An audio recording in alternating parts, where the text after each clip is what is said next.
तालिबान राज के चौथे दिन भी काबुल में कोहराम मचा हुआ है। लाखों लोग काबुल छोड़ने के लिए संघर्ष कर रहे हैं। तस्वीरें तो आप देख ही रहे हैं। अमेरिकी सेना को भीड़ पर काबू करने में मुश्किलें हो रही हैं। फायरिंग तक करनी पड़ रही है उनको।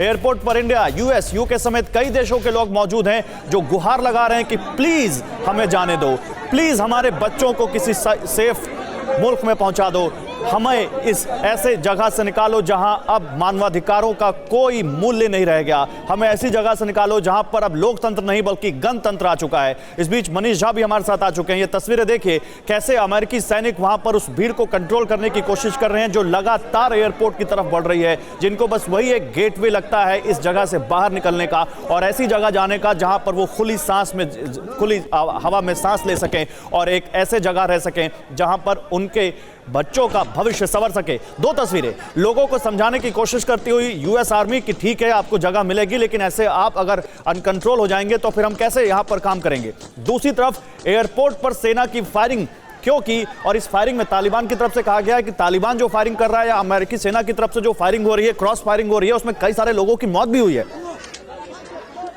इस बीच हमारे साथ सुमित जुड़ चुके हैं, हमारे संवाददाता, और मनीष भी हमारे साथ जुड़ चुके हैं। ये दो तस्वीरें तो हम देख रहे हैं, लेकिन एसडी मुनीष सर मैं अब आपके पास आऊंगा। सर, ये तस्वीरें एक तरफ यूएस आर्मी लोगों को समझा रही है, दूसरी तरफ फायरिंग भी कर रही है क्योंकि उनके हाथ में अब वहां पर ज्यादा कुछ बचा नहीं है और उनको काबुल एयरपोर्ट को भी ऑपरेशनल रखना है।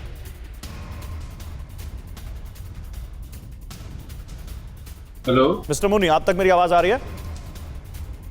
हाँ, बीच में कट गई थी, बताइए। मैं आपसे जानना चाहता हूं, बीइंग अ स्ट्रैटेजिक एक्सपर्ट, 3 दिन से जो तस्वीरें आ रही हैं, आपको लगता है यहां पर अब यही हाल होगा और ऐसे ही हालात के बीच ही लोग काबुल से निकल सकते हैं?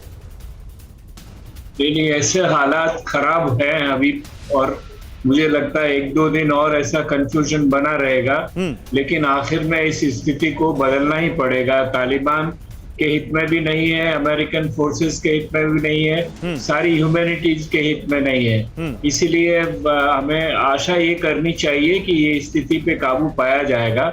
और ये सही है कि वहाँ के लोग बहुत बेचैन है, वहां से निकलना चाहते हैं, उनको असुरक्षा की भावना बुरी तरह से ग्रस्त कर रही है और उसके कारण है। तो अभी फिलहाल तो ये हालत देखिए, खुद अमेरिकी प्रेसिडेंट ने कहा कि कैओस तो वहां होना ही था।